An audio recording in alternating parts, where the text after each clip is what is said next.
So what kind of careers do you see yourself getting into after URI? I want to be a professor or work for the EPA. I want to work in a branch of the Department of Justice or at the federal level, say like the DEA or the FBI, something along those lines. I want to be a graphic designer. Graphic design. Yes. I'm going to continue to dental school. So all four of you talk about careers that are very, very different, right? And what I'm interested in is how your choice cross-references with your personal passions. So was there something, as growing up, wherever you grew up, that really informed your desire to do this? And maybe a backward way of asking that question is, what about those careers really appeal to you? Not just in terms of the finances and whatever else, but just in terms of the soul of what that career is. That as a kid, since I live in a very urban part of New Jersey, there's a lot of advertising, and believe it or not, we're surrounded by it, but yet we don't know what that is, like who made that. So I think that with me, I've always been mesmerized by all these like different colors, all these like signs, shapes, and how they try to get your attention. I think where I grew up, I've just seen a lot of lack of education, and I've seen the consequences that come from that, and I think that's what inspired me. The more that I learned, the more that I wanted to share that with everyone else so they can have a positive impact like it had on me. I would say definitely one of my main influences in terms of my career choice. My father, he worked for law enforcement for about 30 years, and like growing up, I always thought I wanted to be different things. I wasn't completely sure what I wanted to do, and when I really, a couple years before college, probably early high school, when I really started to consider what I could see myself doing for the next 30 or 40 years, I just wanted to do something that I have a sense of self-importance to, and also a way that I can make a difference in society, or like in the country somehow. I would like to revolutionize dentistry in the sense that it's not a job that one does because it pays well, but because one is able to create an atmosphere of trust, love, and just positive energy, and take my time to encourage my patient as much as possible. I hope you include that in your personal statement. That's very well said. Thank you.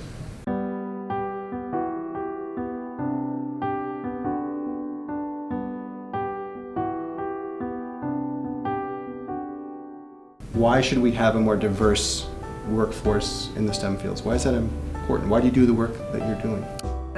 What I tend to tell the students all the time is to make sure that whatever they're choosing to do, that they're embracing all that they are.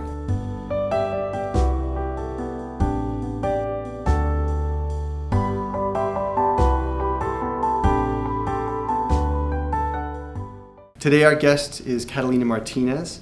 Catalina works for the National Oceanic and Atmospheric Administration, NOAA. Welcome, Catalina. Thank you. So, Catalina, you're quite familiar with the University of Rhode Island and Rhode Island in general. Could you give us a little bit of your background? Sure. I am a graduate of the University of Rhode Island 4 times over now.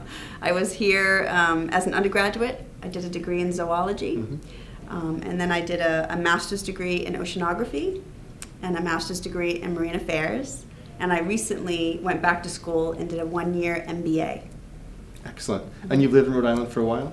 Most of my life, born in New York, but probably came to Rhode Island by the time I was 4 or 5 years old, so grew up in Providence. Yeah. So you're local. Yeah, I'm a local, Great. definitely. Well, thanks for joining us today. So as part of your work with the National Oceanic and Atmospheric Administration, can you give us a bit of information about your position and the type of work you've done? Sure. So when I graduated from URI with my second master's in marine affairs, I was very fortunate to go to Washington, D.C. to start working for NOAA through the John Knaus Marine Policy Fellowship Program. So I was hired at that time through the fellowship with this really new, exciting office called the Office of Ocean Exploration at that time. It's really rare for the federal government to create something out of nothing. So they created this incredible, very exciting program with a mission to explore the world's ocean, to go out there and do really cool stuff. So I had followed the development of that program while I was in grad school studying oceanography. and I really wanted to work for them. So I got lucky and got a position with their office. And I've worked for them ever since. So if that was in 2002, I believe. And then by 2004, I was able to come back to Rhode Island and open a regional office for them on the University of Rhode Island's campus down at the Bay campus, the oceanography campus. Because we were developing a partnership with Dr. Robert Ballard's group at that time. It was called the Institute for Exploration. And URI brought Ballard into their fold, and he moved his team to the Bay campus. They've now changed their name, and they're called the Ocean Exploration Trust, but we still work with that group, so we have a formal partnership with URI and with Dr. Ballard's team and the Inner Space Center down at URI. And so I've helped develop out a program that's telepresence enabled from the oceanographic vessels that we use. And telepresence is high bandwidth internet and satellites bringing information from the bottom of the ocean to shore in real time. And I was able to work with them while they were developing out all of this crazy technology and figure out how to apply it for ocean science and exploration all these years. So I've been working with the team at URI, Dwight Coleman, who's the director of the Inner Space Center, and Katie Croft Bell, and a bunch of other folks who are at URI with all this really great stuff that we do down there. So what are the kinds of questions that you hope to answer with all this exciting technology and these big ships that you're using to study the oceans? What are some of the most important questions that you're trying to address? Well, it's interesting that you would put it that way. When you're doing traditional research, traditional science, you have a hypothesis. It's hypothesis driven, right? So you have these questions that you go in with. Well, what we think about exploration, you're really trying to generate more questions, right? So we try to do kind of the first order of exploration of a region, get kind of a snapshot of what's there, because we've looked at so little of the world's ocean. We've maybe explored 7 to 10% at any high resolution. So everywhere we go, when we stick a camera down there, it's new and exciting, and you're going to see new things and experience new things. So we try and generate follow-on questions for the science community to then follow up on the areas that we've been to, where we've collected kind of a snapshot of data. Yeah. That's exciting. So for the different projects, you worked on multiple projects, I'm guessing, over the years that you worked for NOAA. What was one of the most exciting discoveries or projects that you've worked on over that time? Ooh, there have been so many.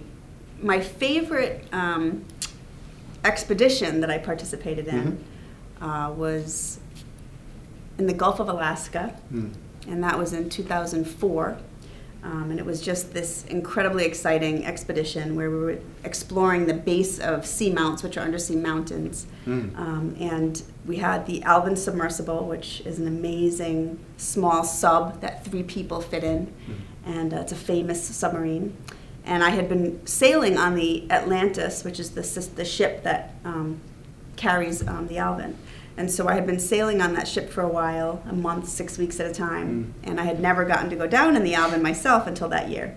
So that year I got my one dive in Alvin, and we went down to about 3,800 meters at the base of a seamount called Denson Seamount in the Gulf of Alaska, and it was just amazing.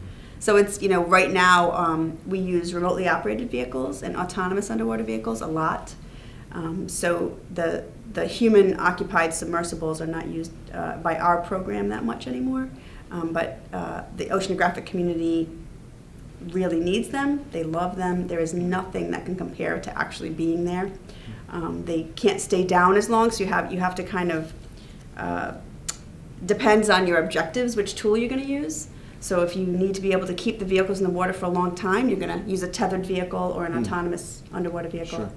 But it's a different experience to bring a human-occupied vehicle into the water, into the deep sea, and nothing can really compare to being there. It was really exciting. What's it like to be down that deep? Well, it's amazing, and you're in a tiny sphere, so it's only a 7-foot diameter sphere, so it's tiny, and you've got 3, grown humans in there with all this technology and equipment jammed in there too. So it's a very odd experience, and if you're claustrophobic, I don't think you should probably want to go down there, but I had been, again, on the ship for so many dives that I had complete confidence in the team that was doing this. They're like clockwork, and they're, like a well-oiled machine, just really trusted them, and it was just such an incredible experience. But what do you, I'm trying to imagine, it's hard for me to imagine what it's like to be down 4,000 feet. What do you see? What do you experience? What is it, what's that like Well, for someone so who knows about the ocean? most of us have seen the deep ocean on television, right? You see the National Geographic and Discovery Channel. That's amazing stuff. And a lot of that video comes from our expeditions, which I'll talk more about in a bit, because we have these incredible cameras on our vehicles that can collect that amazing, beautiful, high-definition footage. Mhm. So when you look at a video screen, you can see in one dimension, right? When you go down in a vehicle, it's like looking at you right now. So you're seeing the true, three-dimensional world down there. So when something would swim by the porthole, which is tiny, granted, it's only a few inches in diameter, it's as if you're looking into a window, right, on this deep sea world. So you're actually there. You're seeing this incredible world. And again, it's a very limited view that you're going to see in comparison to our remotely operated vehicles as well. So Alvin, I don't know the distance that you can see around Alvin. So it's relatively limited view because you have tiny portholes and you can only see so far. With our vehicles, we have these dual remotely operated vehicles that we use where you have high definition cameras and high intensity lights, and they're 30-meter tether that separates them. Okay. So now that's the difference between kind of bringing a bright flashlight into the forest. You're not going to trip over that rock. You're going to see the rock before you trip over it. But imagine going into a forest, having that flashlight, but also having a huge, powerful spotlight behind your head. You're going to see the whole forest now, right? So you get perspective. That those dual ROVs, you get perspective you don't really get with a single vehicle. So it's just a different tool, and you have different objectives to use them. Thanks. That's exciting. That's Yeah. really exciting work. So what was it that first interested you in science before you got into NOAA? What was the first thing that excited you about science? Why did you pursue a degree or a career in science? It's interesting. Even as I was going to school, it never really occurred to me that I was studying to be a scientist. So I was an older student. I didn't even enter URI till I was 28 years old. My previous life, before studying science, I worked in direct human service. So I worked in a school in Providence. I helped start this incredible school called UCAP, which is an alternative middle school for potential dropout students at high risk of dropping out of school. And I did that for 5 years while I chipped away at an undergraduate education. I took one class a semester for a very long time. And then I worked in a shelter for women and children who were victims of abuse. So I did direct human service work for a long time while I chipped away at my education. So by the time I could enter a 4-year college, by the time I could afford to do that, I had fallen in love with the ocean just by living in the ocean state and by exploring the coastline, and I learned how to scuba dive.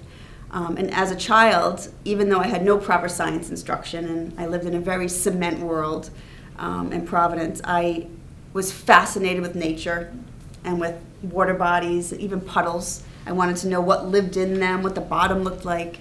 I was always fascinated by nature and by water bodies. And my family is a racetrack business family. My grandfather was a jockey with horses, and my father was a horse trainer. And so I spent a lot of time around animals, and so I was fascinated with animals and nature. So that's really what probably drove my interest. Did you face any challenges when you were pursuing your idea, when you were in school or pursuing your degree towards science or towards becoming your current position, your current career? Sure. So I dropped out of high school at 16. So I didn't even have the base of knowledge that most students have coming into college. So I was at a disadvantage in every way. I was at a disadvantage academically. I come from a family that didn't have a lot of money, so I was at a disadvantage financially. I had to work full-time while I was in school. I was at a disadvantage socially and culturally. I came from a very different place than most of the students on the URI campus. And when I was growing up, I lived in a very diverse community in Providence, in the outskirts of some housing projects in Providence. So really diverse community. And it wasn't until I walked onto the URI campus that I ever experienced a majority Caucasian community before. So that was a cultural challenge for me. And so I definitely had challenges coming in. So what was that like for you to shift from a culture that you knew and were familiar with, but knowing or having the interests that you did have, what was that like to come into a culture that you weren't familiar with, that you weren't comfortable with necessarily? Well, I knew, because I was 28 years old and I wasn't young and, afraid to figure it out, right? Mm-hmm. So I really feel for the very young students who come into college without some kind of life experience beforehand. I was very fortunate. Mm. I had been on my own since I was 16, completely self-supporting since I was 16. So I had, had many jobs. I understood how to work the system. I understood how to navigate things, seek out guidance. Sure. I knew that I needed assistance, and I knew how to obtain it. It was very challenging, but I knew that I would figure it out. I had the confidence that I would figure it out. And I had to work full time, so I was living and working in a shelter. So at night, I had a curfew for 3 years, which was odd. So I would have to be at the shelter at a certain time in the evening, because I was a shelter manager in the evenings.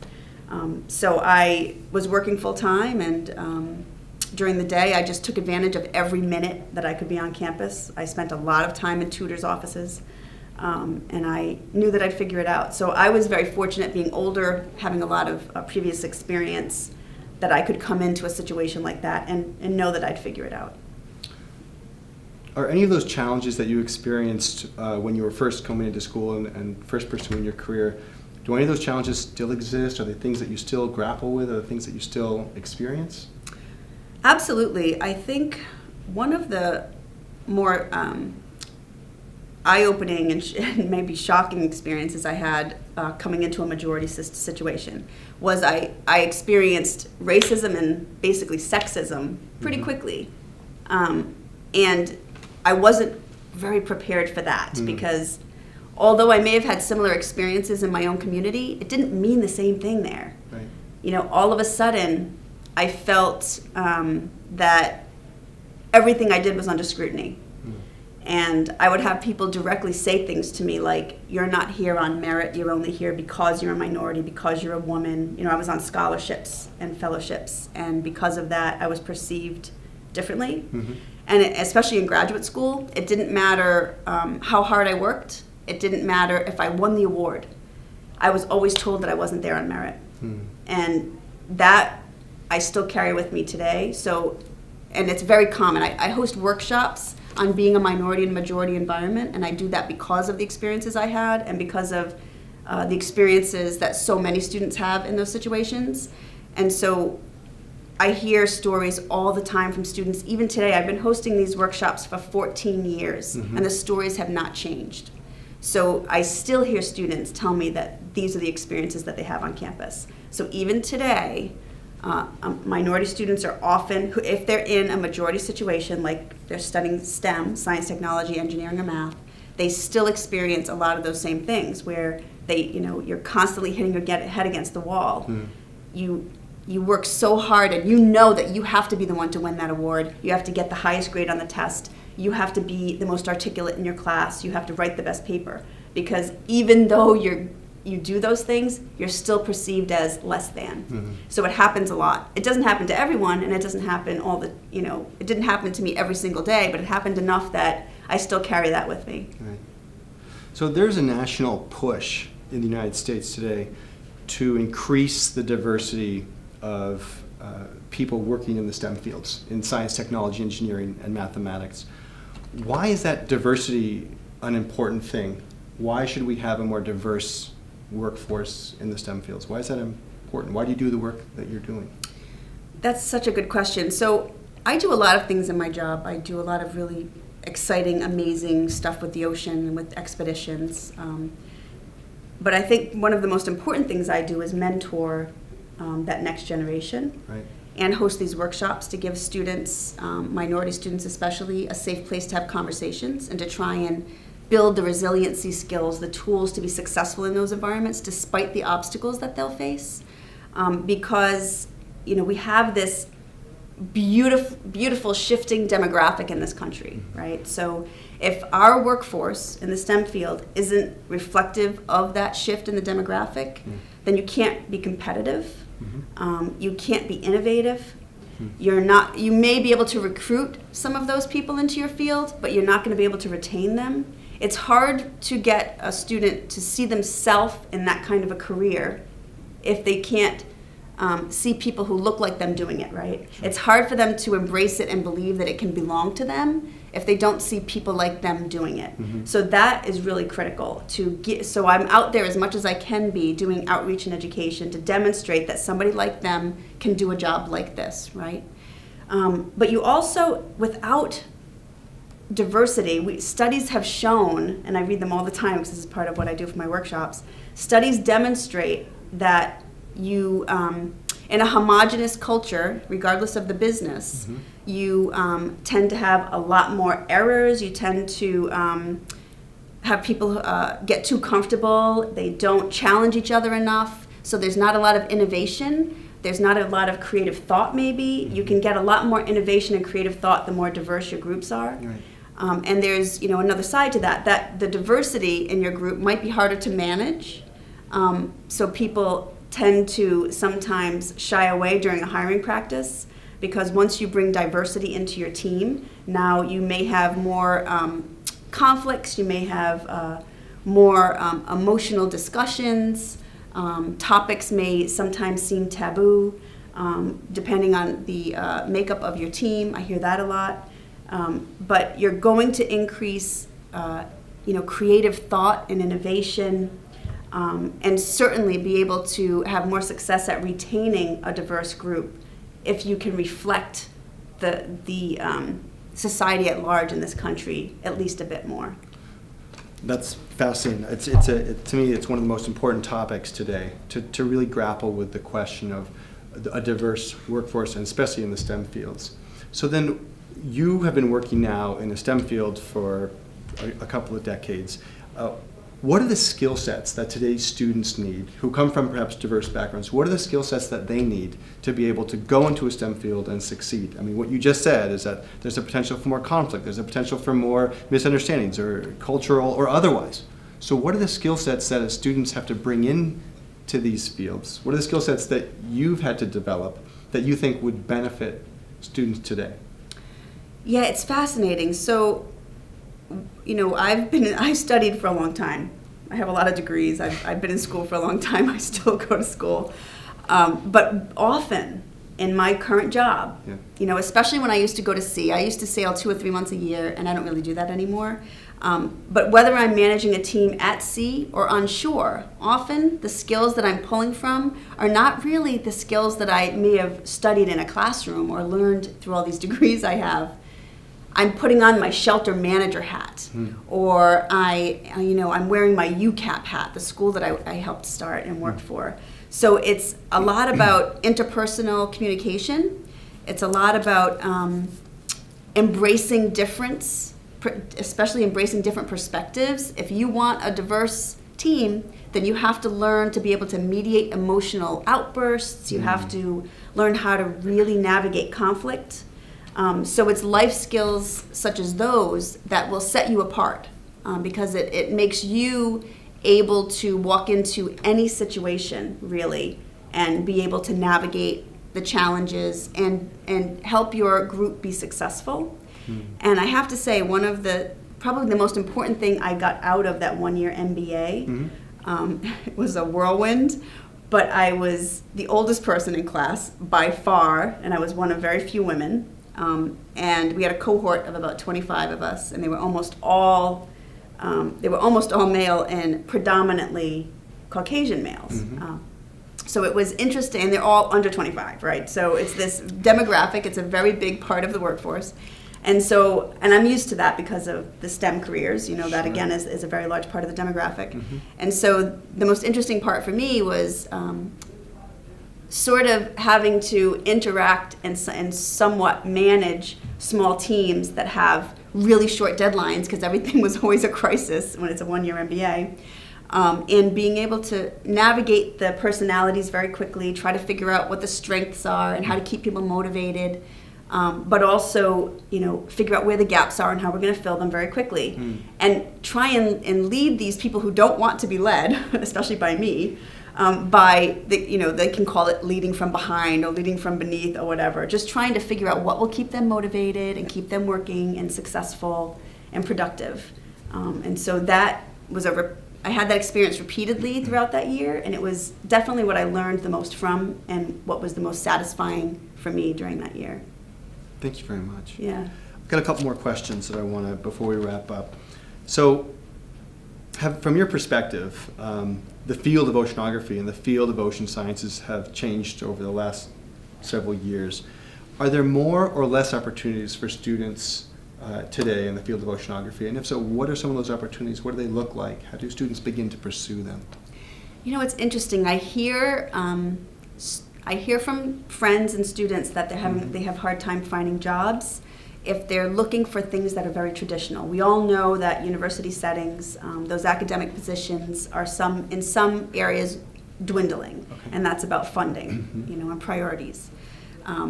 But when it comes to what I've witnessed in the field of ocean exploration, the field is really exploding, and a lot of that, to me, that I've found the most surprising is who we hire now. These students have to have really strong computer skills. Data is digital. So it doesn't matter that I'm an oceanographer, the data is digital. Even the imagery, it's all digital, right? So you have to be able to manipulate large data sets. You have to understand computers and software. Some of the most highly paid people on our ship are video production engineers. Who would have thought that? Networking engineers. Those are the people that we're hiring now. So any engineering field, that's an incredible field to go into. And so the technology advancements and the opportunities within that are really diverse. So when you think about STEM, you don't have to think about those traditional career paths. Becoming a primary investigator in a science lab or, a research professor on an academic campus. There are so many other incredible careers. And if you think about how do you keep a ship working, how do you run it, how do you drive it, people have to be fed on it. So there's, such a diversity of careers associated with going to sea and associated with exploring the world's ocean. It's an amazing field. So for my final question, before we opened up for questions from the students here, if you had one message for students today, and students could be just beginning their college careers, or say they're in high school but they're interested in studying science, what's one message you might have for students today? If I had one message, Or two. well, when I mentor in some formal minority serving programs like the MS PhDs, and what I tend to tell the students all the time is to make sure that whatever they're choosing to do, that they're embracing all that they are. It's a challenge when you go into a field where you might be the only in your field or the only in your classroom. You tend to want to suppress some of who you are, right. And I experienced that myself. But I think in our culture today, because I really believe that diversity is being embraced more, really embrace all that you are as you're going forward. Be determined to work hard.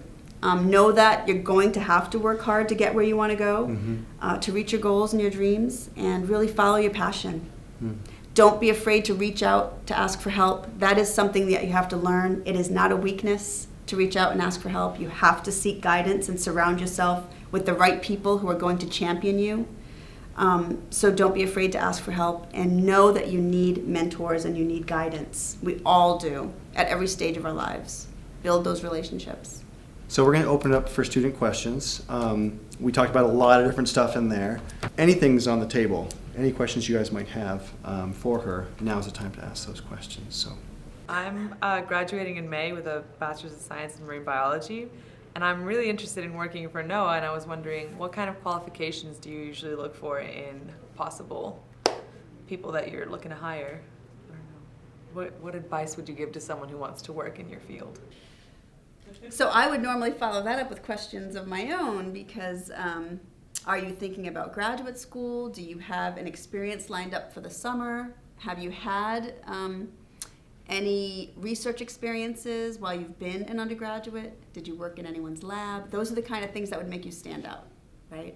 So the hardest time for students is that time between undergrad and grad school, because there are less opportunities. So while you're a student, There are all kinds of opportunities, right, that you can apply for.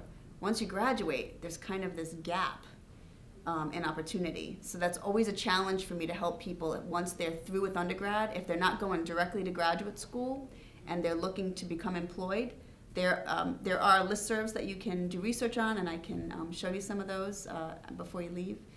But really, the opportunities to gain experience are often while you're still an undergraduate, and then those kind of propel you forward as you leave.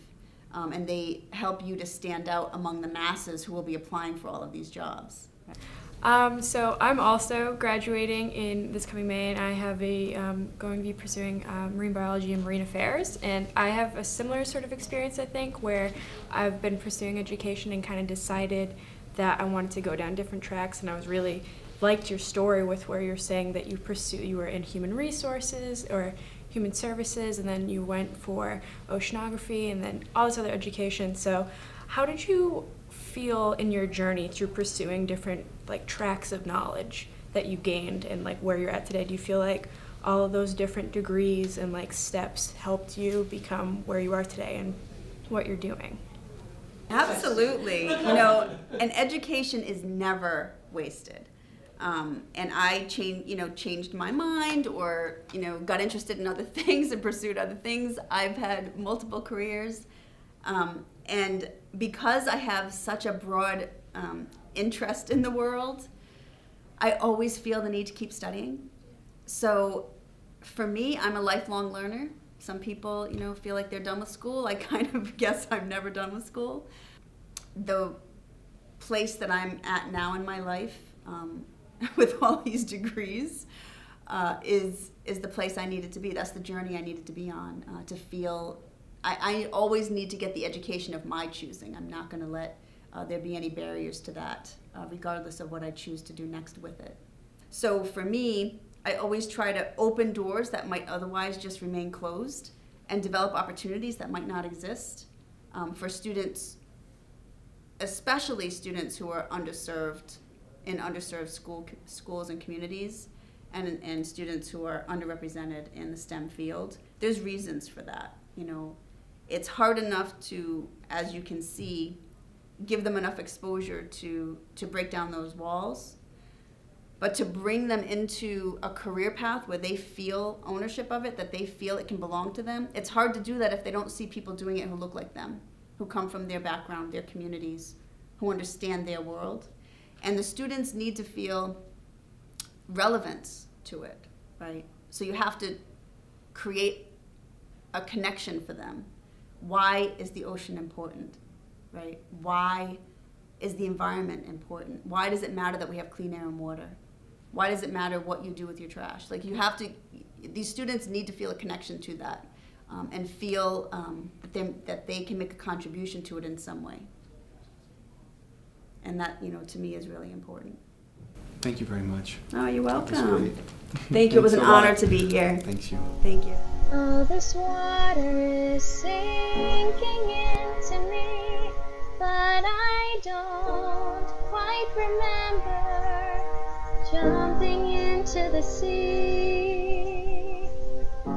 And I can feel myself caving in, but I don't want these waters to win. Take